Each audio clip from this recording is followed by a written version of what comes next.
Download our app today and enjoy tackle-busting benefits with great odds, more markets and same-game multi every NRL match at Palmerbet. Gamble responsibly. For Gamblers' Help, call 1-800-858-858.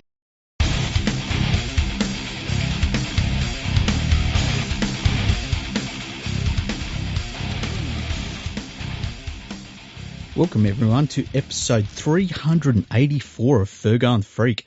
I'm your host, the glorious League Freak. Andrew just isn't quite with us here today. He wanted to be here, but he's got a few things going on. It's nothing major, nothing to worry about. It's just life. You know how sometimes life catches up with you and you've got to sort some things out. It would be good, I think, though, if you all went on Twitter and you all tweeted, Andrew, why have you abandoned us? Just because. You know, and we don't want to make him feel bad, but why have you abandoned us, Andrew? Anyway, let's get into our preview of the upcoming round of games. It's going to be interesting to see how some teams bounce back from their round one performances. There's been some funny stuff in the media. One of the things I saw today was that Paul Kent said that Tom Trbojevic was shut down by the Penrith Panthers, so maybe a positional switch is what is needed, which is pretty funny because last year he won the Dally M medal at fullback. We are one game into the season and only a stupid moron would suggest that we move any player in the entire competition out of their preferred position that is a representative player, that is one of the first picked for the Australian team because of one game. And one game where his team didn't even play that badly. It's just that Penrith were playing so well. Anyway, we'll get to that eventually. Let's start off with Thursday night football. We've got the Melbourne Storm, who are currently in fourth position. They're taking on the South Sydney Rabbitohs, who obviously lost their first game against the Broncos. The Melbourne Storm are bringing back a number of key players. Cameron Munster is one of them. Harry Grant obviously comes back, and Jesse Bromwich. They lose some players though. They're going to be missing Cameron Smith, Bronson Garlick, Christian Welsh, who's out for pretty much the season, and George Jennings, who is definitely out for the season. On the Rabbitohs side, they welcome back Latrell Mitchell from his suspension last year from smashing Manu's face. Let's see how many games Mitchell plays. He really needs them to play every game if they're going to have any chance to play any part as a proper premiership contender this year. Look, the Storm, they beat the West Tigers last week, but they wouldn't be 100% happy with how it all went. They had to do a bit of a slog against the West Tigers, and they're a bit of a better team than that. As for the Rabbitohs, to lose first up to the Broncos, you know, that was obviously disappointing, but I think people are sleeping on the Broncos, and I've been saying it for a long time. Anyway, on Palmerbet, the prices are the Melbourne Storm in the head-to-head are $1.39 against South Sydney $3. Now, it is down there in Melbourne. That needs to be remembered, and it is a bit of a graveyard down there for visiting teams. The line is at 7.5 points. So at 7.5 points, you can get $1.95 out of the Rabbitohs and $1.85 out of the Melbourne Storm. So, you know, there's obviously a little bit of backing for the Storm there. Look, I can't go past the Storm in this game. I need the Rabbitohs to step up and show me what they can really do this year. I definitely feel like the Storm will get better and better. But the Rabbitohs, there is that question mark over them. How will they go without Adam Reynolds? It's a huge question mark too, because, you know, you lose a playmaker like him, it's not easy to replace. So they've got some work to do there. Now, on Friday night, the first game of the round, 6 p.m, it's the third place Dragons coming up against the first place Penrith Panthers. This game is going to be played at Nostrata Jubilee Stadium there in St George. Now, Palmerbet has this one similarly big odds. If you go for the head-to-head, it's the Penrith Panthers 128 versus the St George Illawarra Dragons $3.75, which is massive. The Dragons have a 10.5 point head start. You will get that at $1.87. The Panthers, with the handicap, the 10.5 point handicap, $1.93. That's interesting. I don't rate the Dragons just yet. They were not too bad last weekend, but they're just in against a whole different level of club here, and it's going to be a good marker for them to see where they're really at. Now, the Dragons, they've lost Aaron Woods. They bring back Daniel Alvaro, George Burgess, Jalen Hunt. I'm just going through. Tariq Sims comes back. Moga comes back. For the Panthers, they've lost Moses Leota, who has a bit of a shoulder injury. I think I saw that he's going to be out for about 8 to 10 weeks for that, so that's no good. They bring back Eisenhuth. Robert Jennings comes back. Tylan May, Sonny Luke. Look, the Panthers, we know what we're going to expect out of them. It's going to be a very good defensive effort from them. It's going to be a really good test for the Dragons at home. It's going to be especially a good test for their forwards. You know, their forwards, I don't think anybody has rated them, but they played pretty good in that first game, it must be said. And while the Panthers aren't at full strength up front, you would guess that they're still going to be pretty damn hard to beat. Nathan Cleary isn't back yet, so Sean O'Sullivan is there in the halves, but we saw how well he played in that first game. Like, they didn't miss a beat with him in the halves. I obviously have to tip the Penrith Panthers.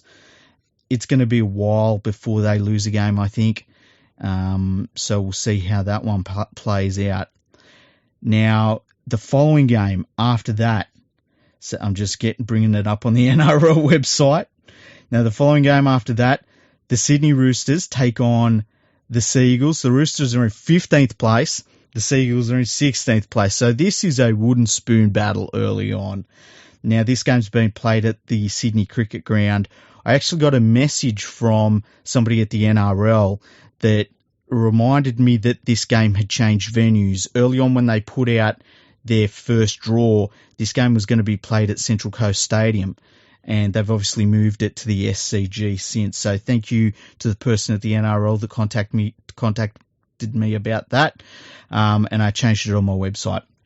So, this one here, Palmerbet has the Roosters in the head-to-head at $1.80 and the Manly Warringah Seagulls at $2. Now, the handicap betting gives the Manly Seagulls a 1.5 point head start, $1.90, and it's $1.90 for the 1.5 points handicap for the Roosters.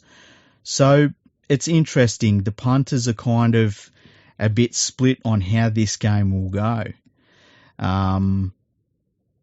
You know, there's a few inclusions. It's obviously a lot of the extended bench. Lachlan Lamb has come into the extended bench for the Roosters. George Tafu has come onto the extended bench for the Manly Seagulls. So has Dylan Walker. We will see. I can't go past the Roosters in this one. I think that they really didn't turn up in that first round match, which was interesting. They will have been absolutely smashed in training, and I would suggest that they will be much better in this game. The Seagulls, I didn't think played all that poorly in the first game, against the Panthers. They just were strangled out of it by that Panthers defence, which, as I've said before, it's the best defensive side I think I've ever seen in my life. So they can't really go into this game feeling like they're out of form. They've just come off, I know it was a big loss to the best team in the competition and the best team in the world, mind you, but it's not like they got thrashed by some also-ran. The Roosters would feel like they really got beaten up by a Knights side that we didn't really know too much about coming into that first round. So the Roosters are really going to want to put one on the Seagulls here. And that's the reason why I've tipped the Roosters in this game. I just think that, they should bounce back. I think Tedesco will be a little bit more on. I'm really interested to see how Walker and Keary go in the halves. I thought in that first game they were pretty poor, and they were getting beaten up too by the Knights forwards. It was really interesting to see that. The Roosters forwards need to step up in this game. They've got a lot that they really need to prove this season, because I'm a little bit, I don't know, I just feel like there's a question mark hanging over their forwards. They've got some backs that can get the job done, but their forward pack I'm not really sure about just yet. As for the Seagulls, how many games can you keep Tom Trbojevic down in?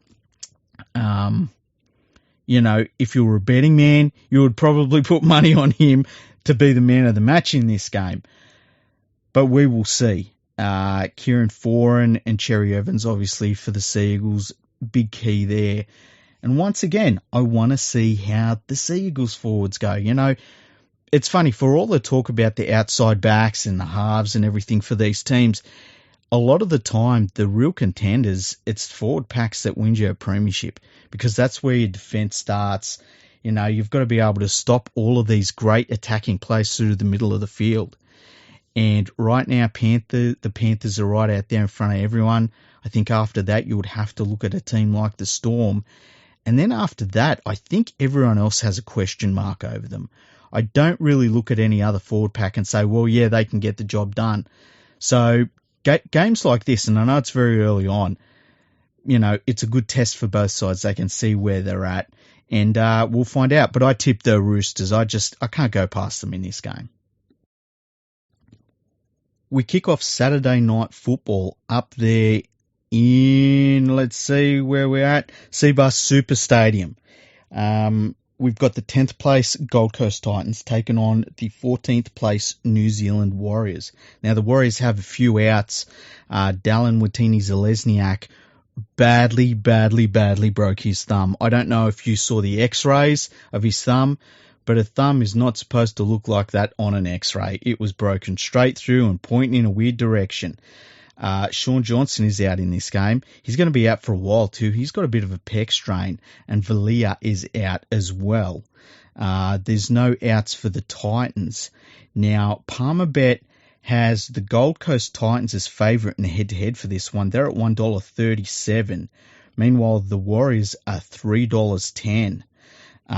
Their handicap betting gives the Warriors a 8.5-point start.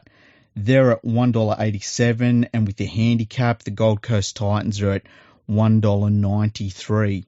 Now, the big inclusion here for the Warriors is Reece Walsh. He comes back from a bit of a suspension for doing a little something on the side in the off-season he shouldn't have been doing. They really need him. They really need him at the back. Now, Johnson might be out, but it allows Chanel Harris-Tavita to move into the halves. He's going to be playing 5/8 alongside Ash Taylor. He's the listed halfback. I don't know about that. Nathan Brown, look, I can understand having to lose Johnson, but then throwing in Taylor and having Tavita come in, Tavita should have been in the halves from, playing halfback from the first game. Have Johnson at 5/8. I don't know about Nathan Brown's coaching, hey? At some point, and I know that he had the worst job in the world there at Newcastle, where he was basically fixing one of the worst recruitment messes I think I've ever seen. And that's saying something, because I've seen the West Tigers. But I tell you what, when you look at what he did at the Dragons, and then you look at what he did at the Knights, and now you look at what he's doing at the Warriors, when has he ever been a good coach?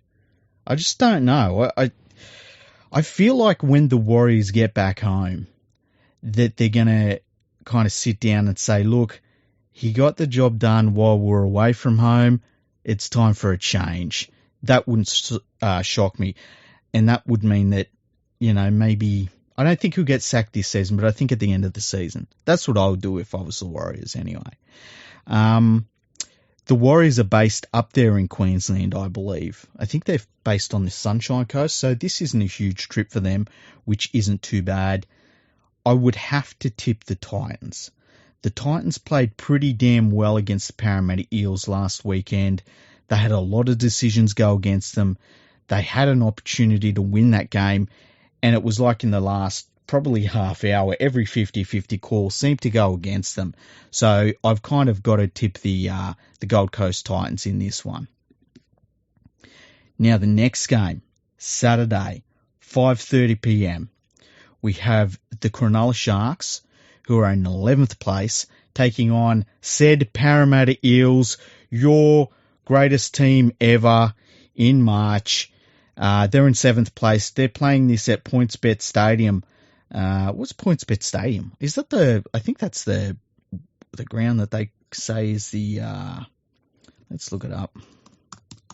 PointsBet Stadium. I think this might be Shark Park. Yeah, it is. So the Sharks going back home. That's awesome. That's awesome to hear. I wish they'd just stick with the names for stadiums, hey? Anyway, I can't go past the Eels in this one. I know that they weren't that impressive in the last game, but I think that neither were the Sharks. The Sharks looked pretty average to me. They've still named Matt Moylan there at 5'8" in the halves with Nico Hines. Nico Hines is obviously playing halfback. I think that that's a mistake. I don't know if they've got their coach back yet. He was supposedly, Fitzgibbon was coaching basically from watching from TV. I think that I don't think you could do that. And I think any level-headed coach would say, listen, I'm not there. I can't make the right decisions. This game needs to be controlled by my assistant coach who will be there and who can control everything. Now, I don't know if that's what happened, but that's what I think a level-headed coach would do. Then again, it's his first head coaching role in the NRL. I can see if he was excited about that. Now, the head-to-head results on palmerbet.com. The Granola Sharks are outsiders in this one. They're at $2.25. And the Parramatta Eels are at $1.65. So the punters have the Eels winning this one. The handicap betting. The Sharks only have a 3.5 point head start. It's $1.90 either way, whether you go with the head start for the Sharks or the handicap for the Parramatta Eels. I got to say, I like the Eels to cover that handicap bet. I think that they'll be able to overcome that and still beat the Sharks. The Sharks are one of those teams, I've got to see it. There's been a lot of talk out of the Sharks over the off-season. I can understand that they're looking to move towards something different than they've had. But under John Morris, they weren't bad, So we'll see if they actually improve or not. They did a lot of recruitment. And last week against the Raiders, they were pretty average, I thought. So we'll see what happens in this game. Now to round out Saturday night, we've got the 9th place North Queensland Cowboys taking on the 6th place Canberra Raiders up there in Townsville. Now, Tanua Brown is out for the Cowboys. Snyder and Josh Hodgson are out for the Canberra Raiders. Now, I'm just going through. Tom Starling will be starting at hooker for the Raiders. I think that's an improvement, quite honestly. Raiders impressed me a little bit last week. They stuck with it. There were a couple of times in that game against the Sharks where things didn't go their way and they could have just dropped their bundle like we've seen them do time and time again. They didn't. They stuck in with it and they got a pretty good win to start their season at home. The Cowboys, they look terrible. They played the Bulldogs. They lost the game. Both teams look terrible. So the betting has the Cowboys obviously outsiders. They're at $2.50 in the head-to-head. The Canberra Raiders, $1.54. I tell you what, I think the $1.54 is pretty good value. When you go to the handicap, the Raiders have a 4.5 points handicap at $1.95. I think they'll cover that. I really think they should cover that. With the points, the North Queensland Cowboys are $1.85. So there's been a little bit of money put on the Cowboys with that points head start, which is a little bit surprising to me because, they were pretty average at times in that game on the weekend. Now, Sunday, we start the day off with a match between the second place Newcastle Knights taking on the 13th place West Tigers up there at McDonald Jones Stadium in Newcastle.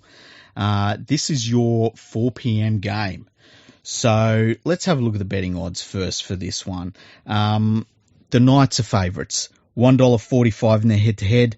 The West Tigers are outsiders at $2.75. Is it just me, or is that juicy odds? Like, they didn't play terribly against the Storm, and the Knights, you can't see them playing better than they did against the Roosters. I don't know. I mean, I think the Knights will win, but $2.75 in a head-to-head's outrageous. Now, the Knights are carrying a 7.5 points handicap at $1.87. With the start, the 7.5 point start, the West Tigers are at $1.93. That even then, that's pretty damn good odds, I gotta say.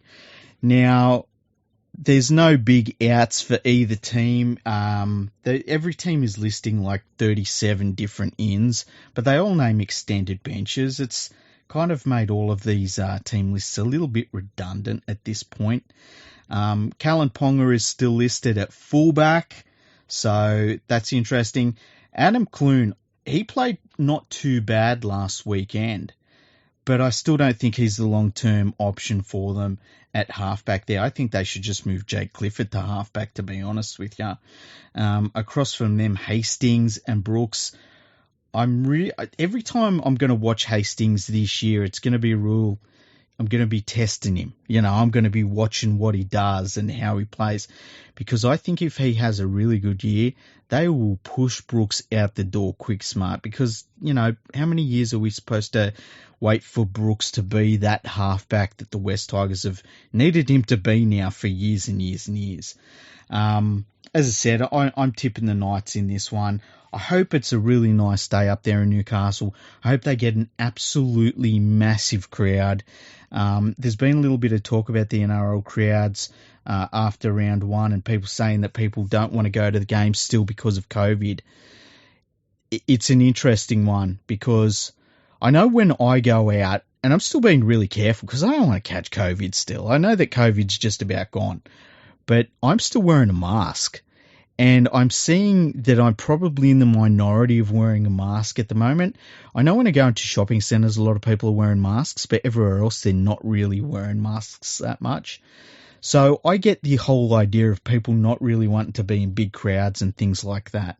But we'll wait and see. Newcastle will be good. I think Newcastle will get a big crowd no matter what. I reckon Newcastle could get a big crowd in the middle of the friggin' apocalypse with the way that they love rugby league up there. Okay, last game of the round, 6:15 p.m, Sunday night. It's your 8th place Bulldogs. Actually, can we stop now, right? Remember I said that the Broncos would be 5th and the Bulldogs would be 8th at the end of the year. The Bulldogs are in 8th right now, and they're playing the Broncos, who are in 5th. I'm not saying I'm a genius, but I'm a genius. This has been played at Accor Stadium, which I believe is the new name for Stadium Australia. And I saw during the week they unveiled a giant screen that will be basically above the stand at the end of the southern stand, above the seats, and it kind of curves around a little bit. And I think they said it was the longest horizontal screen in the world, because it goes for 120 meters. Now, I know there's some pretty damn big screens over in the US. I know the Dallas Cowboys screen, I think that might be the biggest surface area for a screen overall. And then you've got, I think it's called Lo-Fi Stadium in LA, but their screen is kind of like looking up at the inside of a donut. It's kind of a weird screen configuration. So I guess that depending on how you make your screen, you can always claim that it's the biggest in the world.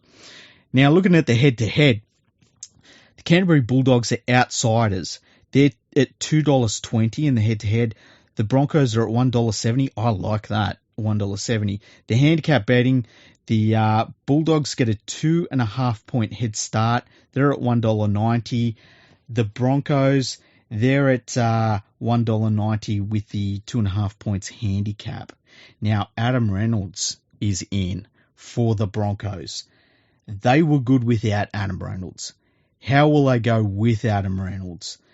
It's going to be an interesting one. They've dropped Tyrone Roberts out of the side. Tyson Gamble has come into their extended team. I'm just seeing if he's on the extended bench, and I would have him in the side personally, because I think that he would be the one I would be aiming to have at 5/8, to be honest, outside of Reynolds. I think he's a little bit of a competitor. He's got a little bit of the Steve Carter in him, where, he's just always on. He's always in the contest. So we'll see if he actually plays in the game or not. I have a feeling the Broncos are going to put one on the Bulldogs here. So if you want to take that 2.5 points handicap, go for it. They're at $1.90. That's pretty good for that. I can't go past the Bulldogs. I think I rate them higher than pretty much anyone else this year. And I really do. I think nothing has shown me that they're not going to finish in 5th place. I like their backs. I like their forwards. Reynolds guiding them around the field. I think Kevin Walters, if they keep winning a few more games, if they start this season, say, with 4 wins out of their first 6 matches, which is a bloody good start to a season, but if they can do that, I tell you what, Kevin Walters has done a remarkable job with where this team was, but he's got to get there first, and that starts with beating the Bulldogs as well. So that is the roundup of the games this week with all the betting odds, thanks to Palmerbet. Remember, if you're going to start up a betting account, jump onto palmerbet.com. They put out a press release, which was pretty funny a couple of weeks ago, that made it very, very clear that the Palmer family has a long history in betting, and they have nothing to do with Clive Palmer at all whatsoever. So I thought that was pretty interesting.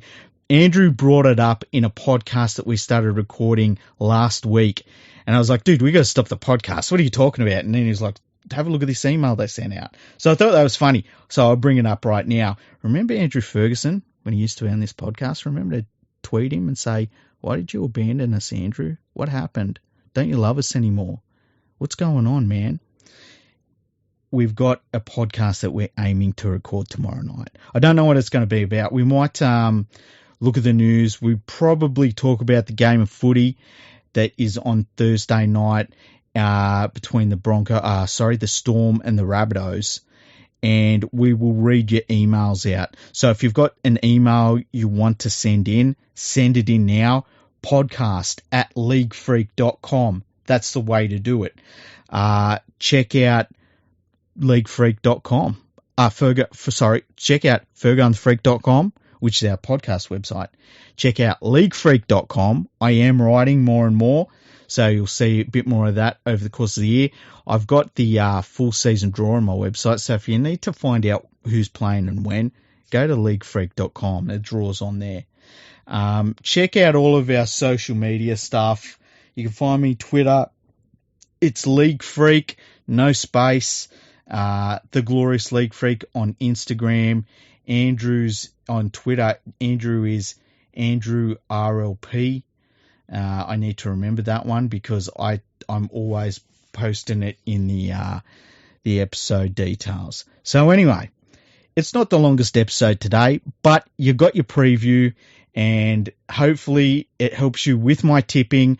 Let me have a look before I go at where we're at with the tipping competition. So let's go to NRL.com. You go down to tipping on the left-hand side, and then log in. Now the tipping competition. So I'm going to put in my tips right now. So I've picked the Storm. I've picked the Panthers. I've picked the Roosters. I'm picking the Titans. I'm picking the Eels. I'm picking the Raiders with a margin of, I'm going 10 points. A little bit conservative. I'm going with the Knights, and I'm going with the Broncos. Boom, saved. Now let's have a look at the Fergo and the Freak tipping competition. So we go up here, go to competitions. So I'm currently sitting in 11th place. So, okay, so here we go. So I'm just seeing it doesn't look like anybody got a perfect round. So it's the top tipper, the top tippers, and we had 5 of them. They got 6. Then we had a bunch of people got 5. Like, I'm not going through everyone that got 5 because that takes us down to 26 people. And overall in the competition, we've got 125 people, which is pretty cool. But Ben, he leads. He's a St. George Illawarra fan. He's just ahead of Jason. And then Reagan, who I used to live in a house with. She used to be a housemate of mine, Reagan. She beat me. She was one ahead of me last year, and then Andy won it. And she was second, and I think I was third. I think I was or equal third or something. So Reagan is in third place. Ben is behind her. Ben is a Roosters fan looking at this. Then we've got Rebecca, who is a Storm fan. Denny, who's a Roosters fan as well. We got Benny with Gutho's Sons is the name of his team. How dare you, Benny? Then we got Cossie's Posse. That's Michael's team. Dragons 20, which is Jeremy. And then MR Vum, which is Jason. And then I'm in 11th place. So anyway, that's the top 11. Briz Dogs. Ron, you're in 12th. I'm beating you, brother. So, yeah, I'll only do the top 10. Let's see who come last. Let's see. I'm just scrolling down. 100. Okay.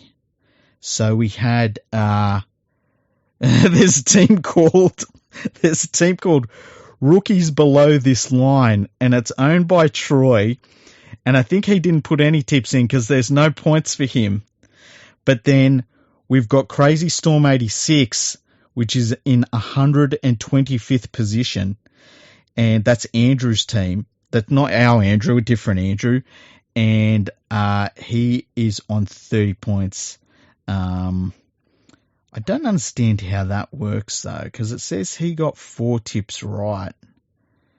So maybe it doesn't allow it to be applied. Let's see where our Andrew finished. Let me see if I can find him. Andy, our reigning champion, he's in 93rd position. He got 3 right. Where's Andrew? Andrew Ferguson. AndrewRLP is his team name. He's in 79th position. He got 3 right as well. So I normally start the season a little slow and then I kind of dial in my tipping. So I was hoping to start off with an all right start this season. I'll take 5. I'll take 5 from 8. There was some interesting results in that first round. So yeah, I'll definitely take that. Anyway, thank you for listening. Remember to send us an email. podcast@leaguefreak.com is where you send it. Make the subject podcast and it will jump out at us. We will answer those tomorrow. I don't know what we're going to talk about in the podcast tomorrow, but it'll be something interesting, something exciting, and you watch. I'm going to give it to Andrew for not being here for the last few episodes. I'm going to make demands. I'm going to act really indignant. So I think you should all do the same on Twitter when you tweet him. Also, if you go to my Twitter account and check out a picture I posted today, I made a League Freak pop vinyl. I printed it off on the printer. My plan is to make a few different ones and then to maybe start offering to make pop vinyls of you lot. So you would send me, I don't know, maybe a picture of yourself or a caricature of yourself or whatever and say, can you make this into a pop vinyl? I'll get it made up as a picture, send it to you and say, is this what you're looking for? And if you say yes, print it out, I'll paint it, and I'll send it to you. You got to pay for it, obviously. It's not free. I mean, this shit is fucking costing me an arm and a leg. But I'll keep them at a decent price. Don't worry. They're going to be an all right price. They'll probably be cheaper than a pop vinyl you will buy in a store, which I think they're normally about $20. So they'll be cheaper than $20. So that's the plan. That's the long-term plan. Anyway, thank you for listening. Tell your friends about us. Make sure to get onto Palmerbet. Starting to count with them. Start taking their money, man. Start taking all their money. And we'll catch you tomorrow. Palmerbet with the big don't argue. Punters will love that. Download our app today and enjoy tackle busting benefits with great odds, more markets and same game multi every NRL match at Palmerbet. Gamble responsibly. For Gamblers' Help, call 1-800-858-858.